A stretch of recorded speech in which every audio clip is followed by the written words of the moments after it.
So in the Mishnah, put the Zayin? Yeah, put the Zayin on the base of the body. Morning. Chomer. Huh? Oh, custom. Overprint. Okay. Chomer b'chelev mi b'dam. Chomer b'dam mi b'chelev. And some things are more chomer in the Isser of chelev than dam, and the opposite. Dam is more chomer than chelev. Chomer b'chelev b'dam that moyalim boy. If it's a carbon, and it since chelev does not go to the koyanim, chelev is supposed to go to the mizbeach. If someone eats it, it's over me'ilah. Not only is it over chelev, it's over me'ilah. Chaven al mishum pigul. Also, if someone's mechashev, if the kohen is mechashev, when he throws the dam, he's mechashev to throw the imurim on outside the proper time or outside the proper place. So then they would be pigul, and if you eat them, you chayav pigul. The noisar. Also, if it's after the proper time, v'tameh. Also, if you were tameh, you also chayav one for chelev, one for eating kachim between cycles. Okay? Masha'en came in dam. All this does not apply by dam. We're going to see why. V'chomer b'dam shadam. And now, what is dam more chomer than chelev? Shadam noig b'mehei b'chayav ha'oif. Dam is the Isser of dam is universal to all animals. B'mehei b'chayav ha'oif. Bein t'meim, bein tahirim. Chelev and noig ela b'behema and tahira b'vad. That has to be a behema and tahira, and that's the only place where chelev is noig. So you see, dam is a little bit more broad than that. So Minani really says the Gemara, how do you know that chelev has me'ilah? Rashi explains that we're also trying to explain that not only kachim, which are the higher level of carbon, have me'ilah, but the chelev has me'ilah, but even kachim kalim, which are considered mammon bailim. However, after you throw the dam and it becomes earmarked to the mizbeach, so then still there's going to be an isser me'ilah for the chelev. So we not only had an Omer Rabbi Eliyahu Raful kasher yuram mishar zevach hashlamim. This is in the parsha that discusses, in Parsha Vayikron, discusses the Kohen HaMashiach's chatos. When we have the series of chatois in Parsha Vayikron, the first one is about the Kohen Gadol who sins, and over there it says, it lists all the emurim that go on mizbeach. That's a chelam chaseh al hakeres, kol chelam asher al hakeres, the whole list that repeats all the time, and then it says again, right? It's the whole list that Torah repeats many times. But then it continues, kasher yuram mishar zevach hashlam, just like you took out of the shar zevach hashlam, so what you should do here. So that's really an extra pasuk because we actually did list everything that was supposed to be brought. So why is it being makish? Why is it connecting this to shar zevach hashlam? What are we really learning from shar zevach hashlam? Me'ata. Now, seemingly from the Pshuta Shel Mikra, it's as if Zevach HaShalom is coming to teach us something about Chatzos of Kohen Mashiach. But Nimtza Lamed, because we really have nothing to learn from Zevach HaShalom, we're going to learn from Kohen Mashiach to Shlomim. Shlomim is Bali Lamed, but Nimtza Lamed. It ends up learning from Chatzos Kohen Mashiach. Makishar Zevach HaShalomim, the Par Kohen Mashiach. There's going to be a hekesh between the Zevach HaShalomim and the Par Kohen Mashiach, the Chatzos. Ma Par Kohen Mashiach yesh b'me'ilah, just like that has me'ilah. Because it's kachim, Rashi says, so even in Chaim it has me'ilah. Afshar zevach hashlamim yesh b'me'ilah, so too the chelev, the emurim are going to have me'ilah by the shar zevach hashlamim. Okay, so that's how you know that chelev, even of kachim kalim, has me'ilah. Amalei Rav Chanina, ki'ura zu sheshana Rebbe, is it disgusting to you? Is it below you to learn like Rebbe learned, like Rabbi Eliyahu learned, the kol chelev la'Hashem? We learn from the pasuk Kolel Hashem is the rabbis and murei kachi kalim l'me'ilah. What's the kol chelev Hashem? It's to include all kachi kalim, all chelev, meaning, and these are the imurim that go on the mizbeach l'me'ilah. So why did you have to bring your own pasuk of kasher yuram mishar zevach hashlam? Just use Rabbi's pasuk kol chelev Hashem. Rabbi Yisrich dikas rachmana, you need it. Why dikas rachmana chelev? If it only said Kol chelev la'Hashem havamin chelev in your seres ushtei klayis loy. There are other things in the emurim that are brought in the kasher yuram mishar zevach hashlamim other than strict chelev. The yeseres and the shtei klayis are not really called chelev, but they are the emurim, and so therefore even if you'd only said chelev, I would think specifically the fats, but the emurim would not be included. That's why I need kasher yuram. Therefore, Kasav Rachmana Kasher. If you get to Rachmana Kasher, if it only said Kasher, have a minute Chaylev Aliyah, the Leisa Bashar, loy. From the pasuk of Kasher Yuram over there is talking about the Chatas Kohen Shiach, which is a shar, and over there is no Aliyah, there is no tail there's no fatty tail. The Aliyah is only by a keves, and so I would think that maybe that by the Chaylev of an Aliyah, when it is kachim, when you are bringing a keves and you have an Aliyah, right? So then how would I know that you're over Me'ila even for the Chaylev of Aliyah? Meaning I can't learn from Kasher Yuram because Kasher Yuram is only talking about a shar. So therefore, I have a mina chaylev aliyah delay say b'shar loy. I would not be chayv mina because rachmana kol chaylev. Therefore, you need kol chaylev. You need both psukim to be marbe any type of chaylev, including the chaylev of the tail. Amalei Rav Mari Rav Zid. So Rav Mari asks Rav Zid, I aliyah ikroi chaylev tirtzar b'achila. He says, well, if you're calling it chaylev and you're using the words kol chaylev to include the aliyah for me'ilah, so then in general, when it's not kachim, even in an animal that's not kachim, you should not be able to eat the tail because it's considered chaylev, right? And we know it's not true. We know you're allowed to eat the aliyah. It's not one of the chalavim that are also considered shuman, right? So then, if you're telling me that when it's kachim, it's asar al me'ilah because it's included in kol chaylev, that means you're calling it chaylev, so it should be asar. Says the Gemara, Amalei. He tells him back, Alecha Makra, on you, for you, the pasuk specifically said, Kol chaylev shar v'chesev va'ez loiser chaylu. Right, that's the pasuk. And the fact that the Torah pulls all these animals together, you learn davar hashava b'shar v'chesev va'ez. The only things that are chaylev, the only things that are asar al chaylev, are things that are equal. They are common by both shar, chesev, and ez, and that excludes an aliyah because the shar does not have a tail, a fatty tail. It doesn't have an aliyah. Rav Ashi Omar. Chelboy ha'aliyah. Rashi has a different approach. He says, no, Chelboy ha'aliyah ikroi chaylev. Stamala ikri. He says, no, you'll never find it being called chaylev. It's called Chelboy ha'aliyah. Only together with the word aliyah, that's when it's called chaylev. So therefore, you can't say that it's considered chaylev. You can't say when the pasuk says, pasuk calls it chaylev, you see it's aser. Stamala ikri, if it just says chaylev, the chaylev stamala ikri, it's not just called chaylev alone. It says the Gemara elamayata, so then lo yimalu, but you shouldn't be able to learn from the pasuk of kol chaylev. Meaning, Rav Ashi sort of went backwards. He said that when the word chaylev itself can't refer to aliyah, only when it's chel by aliyah. So the Gemara says, well, then how could you learn from the word kol chaylev that it's including the aliyah? Right? So the Gemara says, elamayata lo yimalu, you shouldn't be able to do me'ilah now. Because you made it too good. You made it too good because now you're saying that chaylev doesn't mean aliyah at all, only when it says specifically chel bohe aliyah. So then we're back to square one as to how do you know that when the chaylev aliyah is a shlamim, how do you know that it's asar al me'ilah? So elam chavarta. So we'll go back to Rav Zvid, like Rav Zvid said that you learned it from the pasuk of kol chaylev shor v'chesev va'is. Okay. Masha enkein medam, says the Gemara minani mili. How do you know that there's no me'ilah? By dam.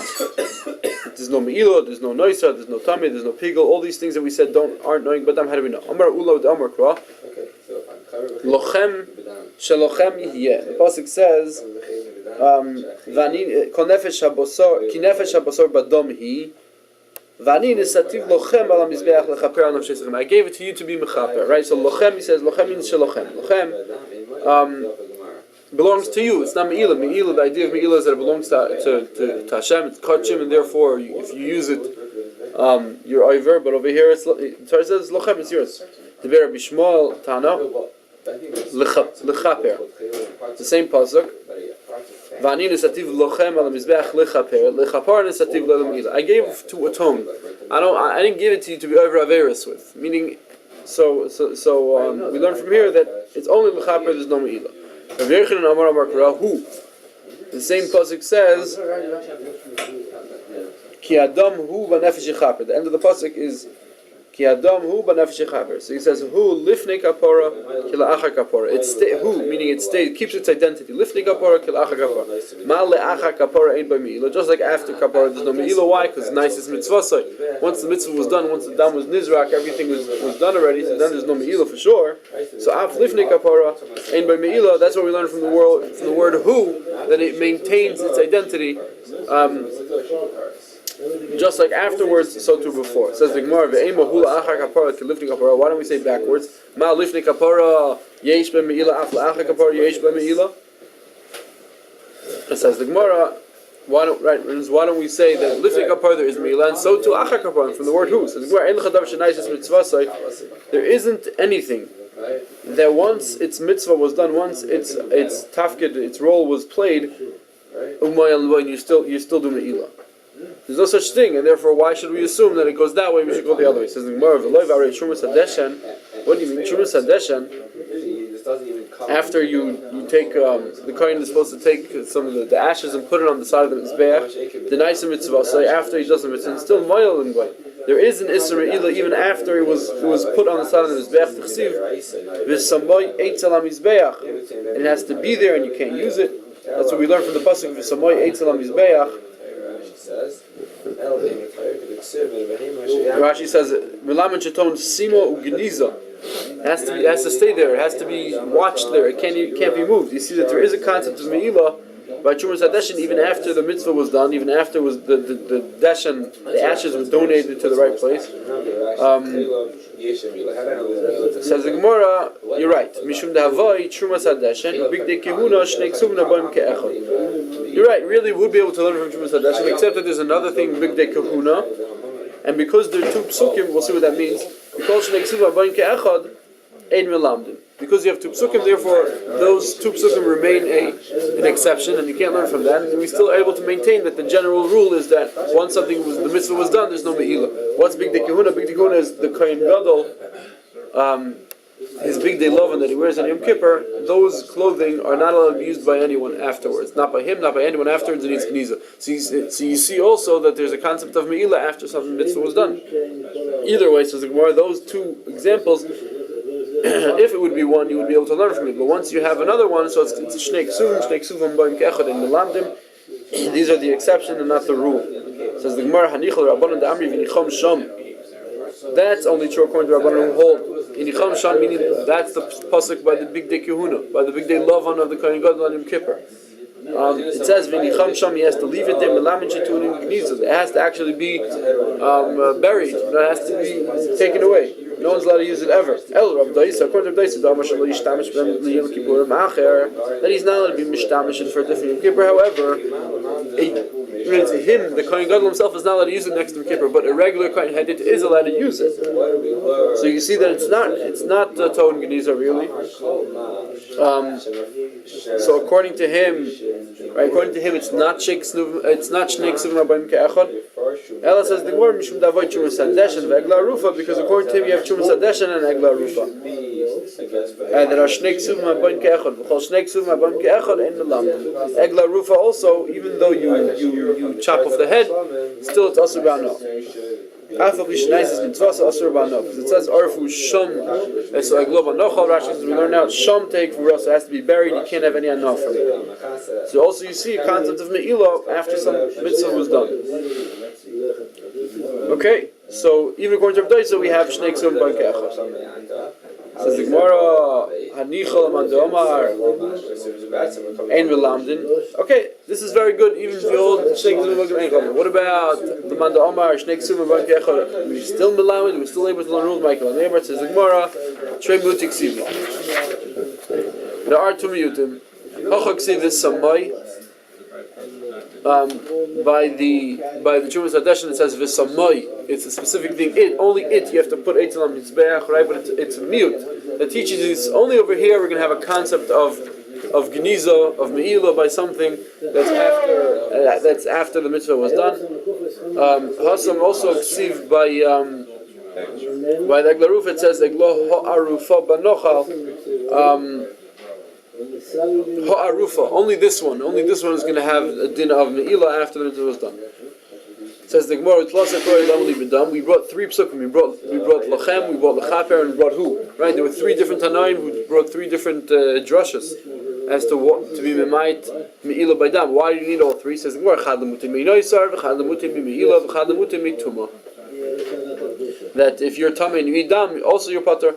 Right?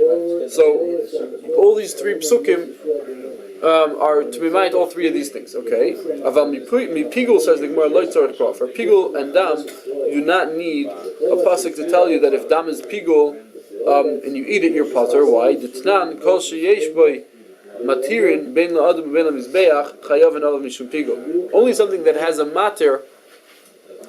Let's see, like the emurim, which the dam is mater, the emurim the mizbeach, or the regular meat of a shlamim, which the dam of the carbon, once you do the zrika, that's mater, the meat of the carbon to the koyanim or to the bailim, right? So the meat, the emurim, they have a mater. The dam is the mater, or the mincha, the koimetz is the mater to the rest of the shiraim of the mincha, right? So only it's a Mishnah Tzvachim that only something that has a mater, whether the mater is going to allow it to the adam or to the mizbeach, then you chayav olav mishum pigul. The dam gufei, dam itself is the mater. Dam doesn't have its own mater. Right, dam is what goes to the mizbeach, it's matter everything else. Only something that has a matter to it. So when you're makriv that matter with bad intention, that's called pigul. But dam itself is the thing that causes pigul to everything else. It itself can't have pigul, and therefore dam doesn't need a pasuk to tell you that if it's eat it with pigul, it's a problem. There is really no pigul by dam. Okay,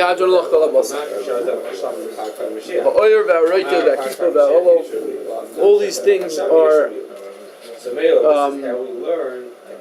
parts of meat that aren't really actually meat, like the skin, the right of the sauce, the supplementary parts to the actual meat that aren't meat. That kippah we always said was Rashi now says Rashi throughout the Masechta translates kippah as different things. I don't know why, but tavlin over here Rashi says the tavlin. It's the spices. Sometimes some people say it's like the fatty coagulated stuff that are on top that come along with the meat. Although Rashi says words with farish, I think it's a type of vein, veins or something.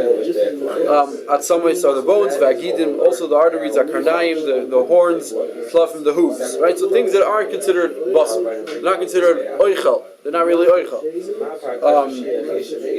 However, even though it's not considered oichel, they're mitztarfin l'tamei tumas oichli. They are mitztarif in order for something to, if a sheretz, if you have an avatuma that touches oichel, so then the oichel has to be kabetza in order to be mikabel tumah. In order to be considered tamei, to be mikabel tumah from an avatuma, you have to have a tumah. It's called tumas oichlin. It has to be a beitza. Now, let's say the meat itself doesn't have an egg's worth, doesn't have a beitza. Can you be mitzar of something that's connected to it? Let's say there's skin which isn't oichel, but it's attached to the basar. So says the Mishnah over here, yes, it's mitzar from tamei tumas oichlin.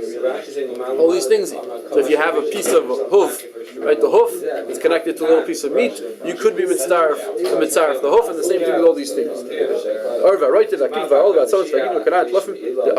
the tamei tumas oichlin. However, loy tumas nevelas. Let's say you have a nevela, right? Nevela is mitamei b'kazayis, not a beitza. Nevela is mitamei b'kazayis, right? So now, let's say you don't have a full kazayis meat, but you have a kazayis with the or. If you count the or, it's attached to a piece of skin or karnaim or tlafim, all these things.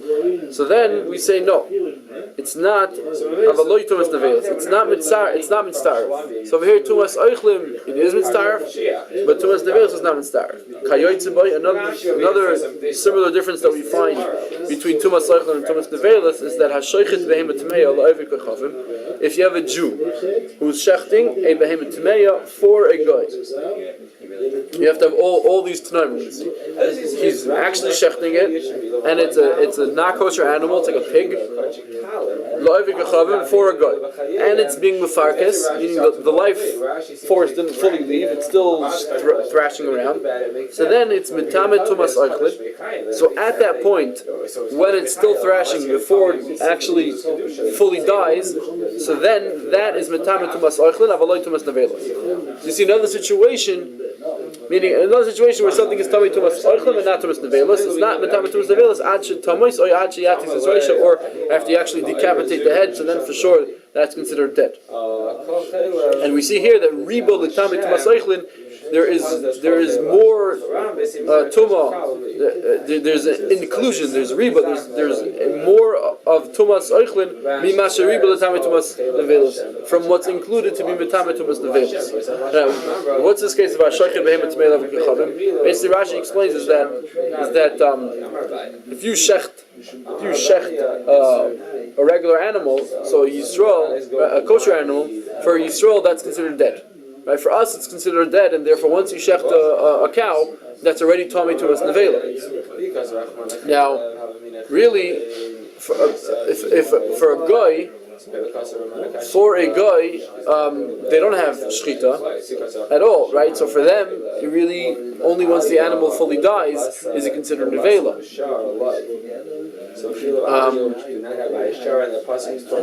Over here, if you have a Jew who for him shchita is something, right? And even though he's shechting a non-kosher animal, it's usually if the Jew is shechting the non-kosher animal for himself, it also wouldn't be considered anything that you're doing. No one eats non-kosher animals; it's not for you. If he's shechting it for a goy, so then the fact that he's a Jew and for him shchita is something, right? And it's for how could it even work? Because it's for a guy, so it makes sense a little bit that the non-kosher animal is for the guy. So his shchita for the guy is able to make it, because his das is that once I usually when I shecht I'm a yitz. Usually when I shecht it becomes oichel. That's usually when I shecht. So therefore his das is able to make it oichel. And therefore over here when a Jew shechts the non-kosher animal, there's no real din of shchita by non-kosher animal. No such thing. But because the Yid is used to shchita making something into oichel, so therefore the Gabi Tumas oichlin, he's mechashiv it into oichel. Now it's considered oichel before it's considered nevela because it's for a guy, right? So a guy needs it to actually die for it to become nevela, and therefore in that in between stage it is metamet tumas oichel. That's this case. So Ashochet behemoth tmei lev kechavim farcheses, so then it's metamet tumas oichel and tumas nevelas. Okay. Yehuda Omer halal hamekunas. If you have halal that's all together, and yesh lekazayis b'makom echad. If you have one kazayis together in one place, chayav olav. I mean, I guess the Tanakama seems to hold that if it's you're not going to be chayav on or roitiv halal. All these things are not oichel. So you eat them out of an avela, so you're not chayav. Yehuda says in halal hamekunas, if you have a kazayis together, was gathered all together, this halal, so then you would be chayav. Okay. Says the Gemara, Tanina lahadatan rabbanan. We have a Mishnah now. They're back to the Bryce. So what's the Bryce? The Tan Rabbanan Shoymrim l'tuma kala v'lo shoymrim l'tuma chamura. That the shoymrim of a tuma kala are meaning if you have something that's a shomer is like the skin to the meat. It watches it. It's like a klipa. It's like a shell, right? It's a protector, right? So that. It's considered l'tuma kala for tumas oichlin, which is less of a tuma. It's less of a level of tuma than in nevela, so that it is considered a shomer. V'loi shomrim l'tuma chamura. But for nevela, it's not considered a shomer. The shomer is not considered part of the same thing. It says the Gemara, shomer l'tuma kala minolan. How do we know this? How do we know that for tuma kala, for tumas oichlin, the shomer is mitzdaref to the actual basar? The Tana de Rabbi Shmuel, al kol zera zerua. This is a pasuk where we learn tumas oichlin from. Even though we're not really officially talking about shomer, we're talking about stam in general, how Zroim needed to be muchshar al yidei mashka, right? The mashka has to come and touch the Zroim in order for the sheretz. The sheretz is touching fruit. The sheretz is touching Zroim, so it has to be the mashka comes first onto the Zroim, and then the sheretz can make a tum. That's what the pasuk is talking about. Either way, we're going to learn from the words al kol zera zerua kiderach shebnei adam moitzian lezriya. The same way people are moitzi lezriya. The same way when people take out their seeds to plant, it has the shell on it, right? Chita b'klipasa, the wheat has its shell. Tzara b'klipasa, v'adasha b'klipasa, and the lentils also with a klipa.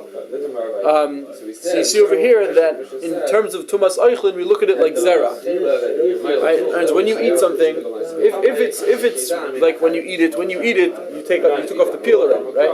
That's what the Torah says. We learn from the word zriya that we don't look at it. We don't look at it like we don't measure the amount of food based on how you would eat it. You measure it based on how you would take it out to the field and plant it. When you take it out to the field, it has a shell. So you see, the guy with the you are mitzaref shemrim, mitzaref the shell, and so you mitzaref the or. The law is shemrim l'tumah chamura, but l'tumah chamura for nevela, it's not. We're not mitzaref the shemer. The Tanur Rabbanan. Minolan says, how do you know the Tanur Rabbanan? B'nivlasa v'loy ba'or. B'nivlasa, we say, and again, b'nivlasa, right? If you touch the actual nevela, then you're also v'loy ba'or she'en alav kazayis, but not with or that doesn't have a kazayis basar. So you see from this pasuk that by Tumas nevela you're not mitzaref the or to the basar to make a kazayis. Okay, we'll continue tomorrow. The next part is a whole, more goes through the whole thing. Okay. Fine.